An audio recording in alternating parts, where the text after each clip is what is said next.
आज सभी बहन भाइयों को जय मसीह की। प्रभु का धन्यवाद करते हैं कि प्रभु ने हमें अब तक संभाला और प्रभु ने हमें चलाया और आराधना करवाई। प्रभु का धन्यवाद। अब हम वचन की ओर जाएंगे। तीमुथियुस की पत्री 2:12 पढ़ते हैं।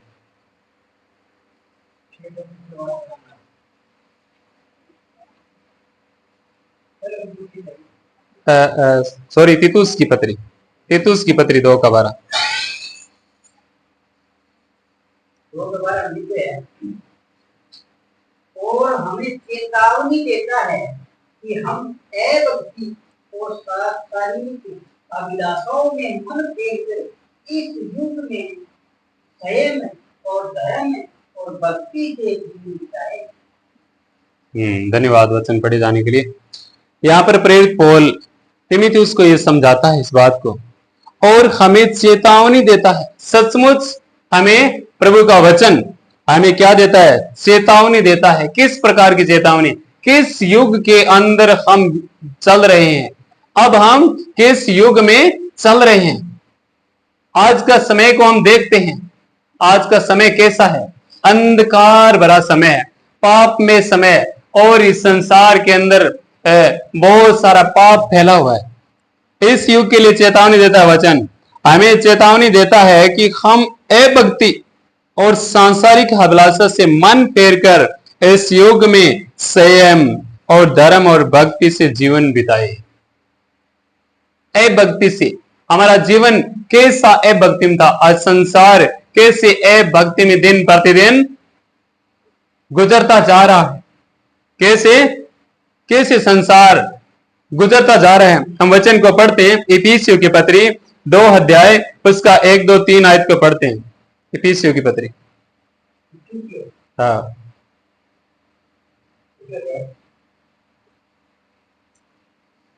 दो अध्याय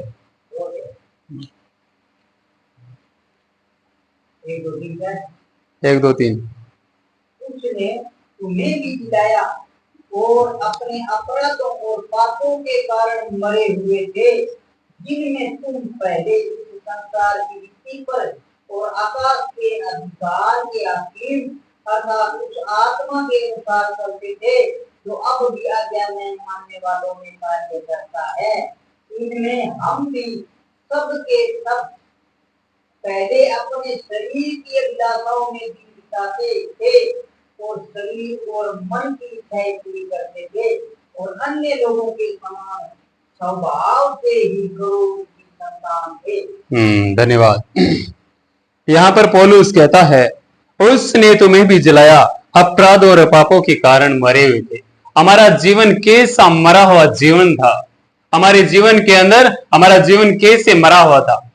हम अभक्ति का जब जीवन देखते हैं, हम अभक्ति में कैसे जीवन गुजार रहे थे? परमेश्वर के बिना हम किस प्रकार का जीवन बिता रहे थे?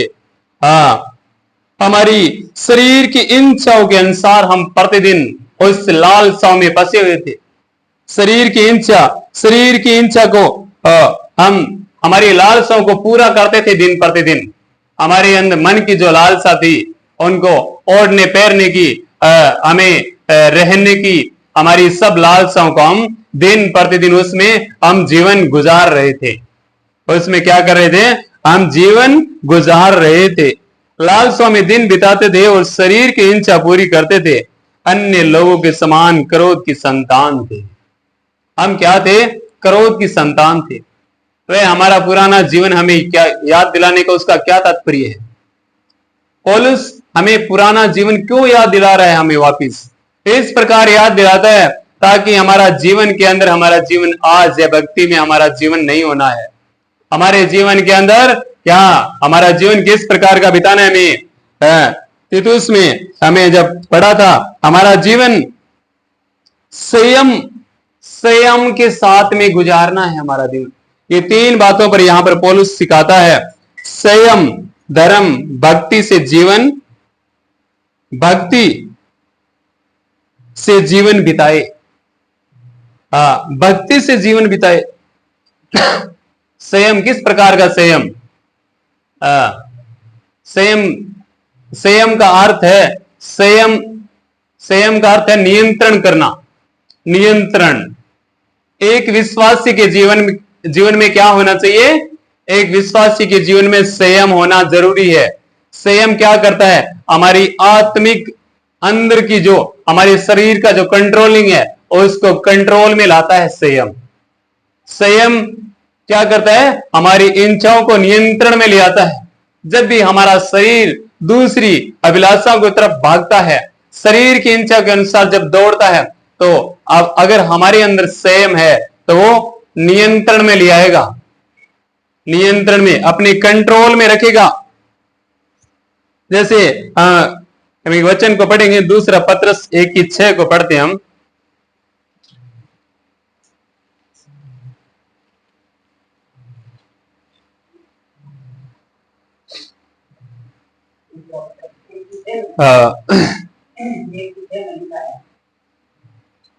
और समझ पर संयम, और संयम पर धीरज, और धीरज पर भक्ति। बस, धन्यवाद। संयम पर समझ, समझ पर संयम, और संयम पर धीरज। संयम, एक विश्वासी के अंदर अगर संयम नहीं रहता है तो क्या हो जाता है? एक विश्वासी के अंदर संयम होना जरूरी है।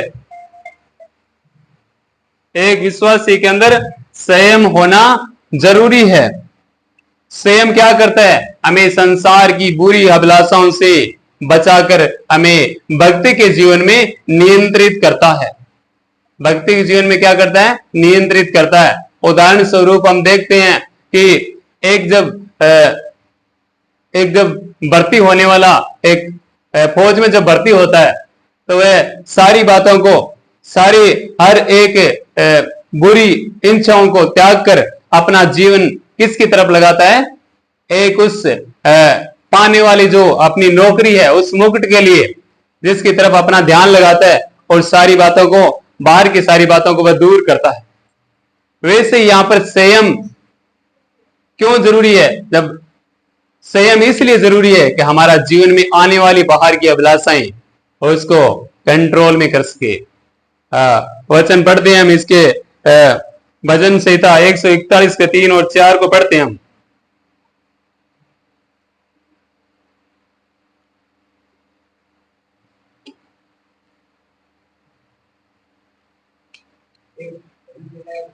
इकतालीस 141।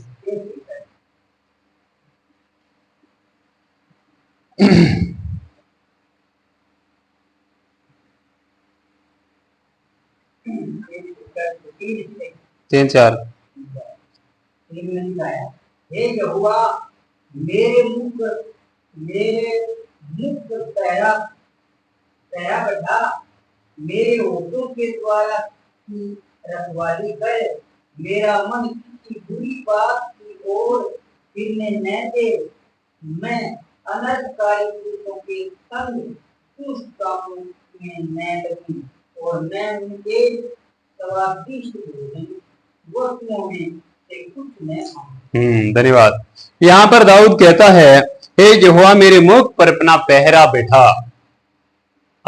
आज हमारे जीवन में नियंत्रित करने के लिए, और हमें भी इस प्रकार से हमारे जो 6 दिन जब बीतते हैं आराधना के बिना, तो हम हमारे मुख पर पहरा बैठाने के लिए हमें क्या है? प्रभु का वचन है। और वचन के द्वारा वह संयम जब हमारे अंदर है तो हर एक बातों को हम नियंत्रित, कंट्रोल में कर लेते हैं। अगर हमें कोई दूसरी बातों, हम ऐसे जीवन, ऐसे संसार में हम वास कर रहे हैं, ऐसे संसार में हम चल रहे हैं, वहां पर संयम करना बहुत मुश्किल है। क्या है? संयम करना बहुत ही मुश्किल है। संयम कर नहीं सकते, संयम बहुत हार्ड है। इसलिए हमें परमेश्वर की हजूरी में रहकर, हमें वचन के अनुसार हम संयम जब हमारे अंदर है तो हम इस संसार में चल सकते हैं। संसार में बहुत सारी अंधकार है, हर अलग अलग तरीके की जो अभिलाषा है, जो हमें भी कहीं भ्रमित कर सकती है, हमें भी भ्रमित कर सकती है।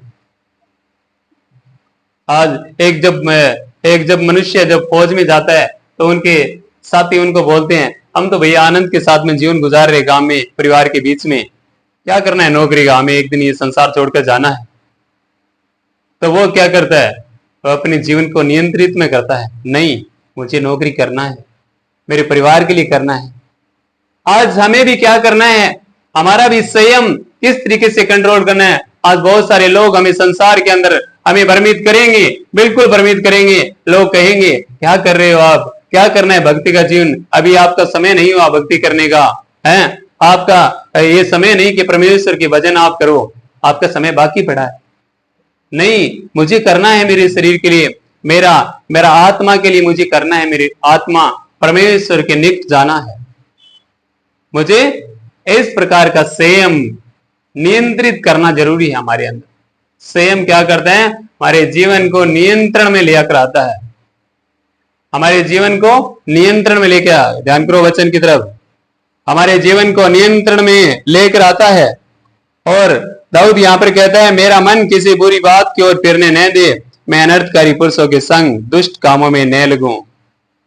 हाँ, क्या होता है, हम इस संसार में चलेंगे तो क्या होगा, बुरी बातों की ओर हमारा भी मन जाने की संभावना रहती है, क्योंकि संसार में अंधकार भरा है, संसार में अंधकार भरा है। अनर्थकारी पुरुषों के संग दुष्ट कामों में न लगूं, मैं उनके स्वादिष्ट भोजन वस्तुओं में न खाऊं। उनकी भोजन वस्तु भी हमें दबा सकती है, हमारा पिछला जीवन याद दिला सकती है, हम कैसे चलते थे, हमारे पर कोई आज्ञा नहीं थी, हमारे पर कोई आज्ञा नहीं थी, हम कैसा भी चल रहे थे, कैसा भी खाना था हमारा, हमें कोई कहने वाला नहीं था कि आपको ऐसा नहीं करना है।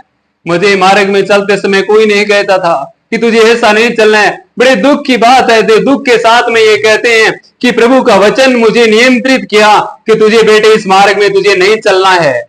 आज मुझे प्रभु का वचन कहता है, जब मैं कोई गलत मार्ग में जाता हूं तो प्रभु का वचन मुझे संयम के साथ में नियंत्रित करता है कि तुझे इस मार्ग में नहीं चलना है, ये मार्ग तेरे लिए गलत है, ये सही नहीं है। ऐसा मुझे बताने वाला कोई नहीं था, मुझ पर ऐसा कोई अधिकार किसी का नहीं था।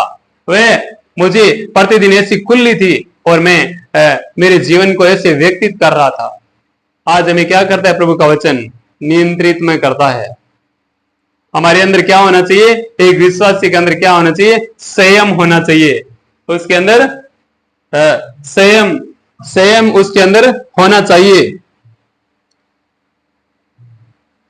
दूसरी बात वह कहता है भक्ति का जीवन, और दूसरी बात को कहता है भक्ति से जीवन बिताए। हमारा जीवन भक्ति का जीवन होना चाहिए। कैसे भक्ति, भक्ति का जीवन, क्या हम भक्ति के अनुसार जी रहे हैं, हमारा जीवन भक्ति के अनुसार है, अपने आप को देखना हमें, मेरा जीवन क्या भक्ति के अनुसार है। मेरे मुंह से कभी गलत बातें नहीं निकले, मेरे मुंह से मेरे हाथों से पांव से कोई गलत कार्य नहीं हो, मैं एक धर्मी हूं। एक धर्मी मनुष्य किस प्रकार का चलता है, हम पढ़ते हैं लूका 1 अध्याय उसकी 6 आयत को पढ़ते हैं।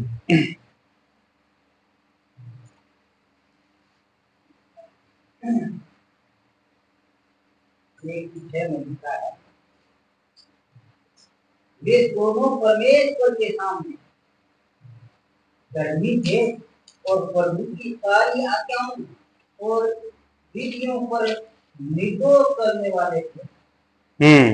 धन्यवाद। यहाँ पर प्रभु का सेवक जकरिया और एलीशिबा की यहाँ पर वर्णन है। वे दोनों परमेश्वर के सामने धर्मी थे और प्रभु की सारी आज्ञा और विधियों पर निर्दोष चलने वाले थे। हाँ, प्रभु की आज्ञा के अंदर वे क्या चलने वाले थे, निर्दोष चलने वाले थे, निर्दोष चलने वाले थे और वे परमेश्वर के सामने धर्मी थे। संसार हमें धर्मी गिने ना गिने, संसार की धार्मिकता क्या है, दान करना, किसी कोई बड़ा दान कर दिया तो ये धर्मी है भाई, ये दानी है, ये बहुत बड़ा धर्म करता है। ऐसा धर्मी नहीं, हमारे हाथ बल दान से धर्मी नहीं, हमारे कुछ बोलने से, हमारे चाल चलन से हम धर्मी लगने चाहिए। हमारा चाल चलन धर्मी के अनुसार होना चाहिए, हमारा चाल चलन क्या होना चाहिए? धर्म। वहां पर क्या लिखता है? भक्ति के अनुसार जीवन बिताए। भक्ति के अनुसार हम जीवन बिताए। हम आज क्या है? धर्मी है। तो हमारा जीवन कैसा गुजरना चाहिए? धर्मी के समान। हमारे मुख से कोई भी बुरी बातें नहीं निकले। हमारे मुख से जो भी निकले वह दूसरे के लिए उन्नति का कारण होना चाहिए। हम जिसके पास में हम बैठते हैं, जिसके साथ में चलते हैं, उनके अंदर बदलाव आना निश्चित है। उनके अंदर बदलाव आना जरूरी है, बदलाव आना चाहिए उसके अंदर। जैसे यहां पर ये जकरिया प्रभु के सामने धर्मी थे, हमें भी निर्दोष चलकर, हमारे अंदर कोई भी दोष नहीं लगा सके। संसार के लोग हमें दोषी नहीं ठहरा सके। प्रभु हमें इस प्रकार का जीवन गुजारने के लिए प्रेरित पौल हमें कहता है, और वह कहता आगे कहता है 14 के अंदर, जिसने अपने आप को हमारे लिए दे दिया कि हमें हर प्रकार के अधर्म से छुड़ा ले और शुद्ध करके अपने लिए ऐसी जाति बना ले जो भले भले कामों में सरगर्म हो। ऐसी जाति बना ले। हमें परमेश्वर ने, अपने प्रभु यीशु मसीह ने हमारे लिए दे दिया। हम क्या करें? अपने लिए वह ऐसी जाति बना ले जो भले भले कामों में सरगर्म हो। हम विश्वासी के अंदर क्या होना चाहिए? भले काम होने चाहिए। हमारे कामों की संसार के अंदर प्रशंसा होनी चाहिए। हमारे काम के द्वारा, हमारे चाल चलन के द्वारा प्रभु की महिमा होनी चाहिए। हर एक विश्वासी की जिम्मेदारी है। अगर प्रभु की महिमा नहीं होती है तो हमसे इंसाफ लिया जाएगा। प्रभु एक दिन इंसाफ पक्का लेगा कि मैंने तेरे लिए पवित्र लहू बहाया और तूने मेरी कैसी गवाही, कैसे कामों में रहा। हर काम के अंदर प्रभु की महिमा होनी चाहिए। हमारे अंदर कोई दोषपूर्ण भावना, कोई दोष न लगे। इसलिए वह हमारे भले भले कामों में सरगर्म हो। सारे भले कामों में तत्पर, सरगर्म, हमेशा तैयार रहना है हमें। इसलिए हमारा जीवन कैसा गुजरना है भक्ति में नहीं, सांसारिक अभिलाषाओं के अनुसार हमारा जीवन नहीं गुजरना है। हमारा जीवन भक्ति, संयम और धर्म के अनुसार हमारा जीवन गुजारना है हमें। हमारा जीवन संसार की अभिलाषा में नहीं। हम इस बात को सीखते समय हमारे अंदर एक सवाल उठना जरूरी है। संसार की अभिलाषा, अभिलाषा क्या होती है? अभिलाषा जब हम उसी के लिए जीवन बिताते हैं, उसी इच्छा के लिए हम जीवन बिताते हैं, धन संपत्ति के लिए और हमारी सुख विलासों में हम जब जीवन बिताते हैं, ये सांसारिक अभिलाषाएं हैं। ऐसा नहीं, हमारी पहनने की जो जरूरतमंद वस्तुएं हैं उनको हमें लेना है, मगर उसके अनुसार ही जीना, उसके लिए प्रभु यीशु मसीह में रहना, ये सांसारिक अभिलाषाएं हैं। इसलिए हमारा जीवन संयम, धर्म और भक्ति से हमें जीवन बिताना है। प्रभु का धन्यवाद। वचन के जरिए प्रभु हम सब पर आशीष करे। जय मसीह की।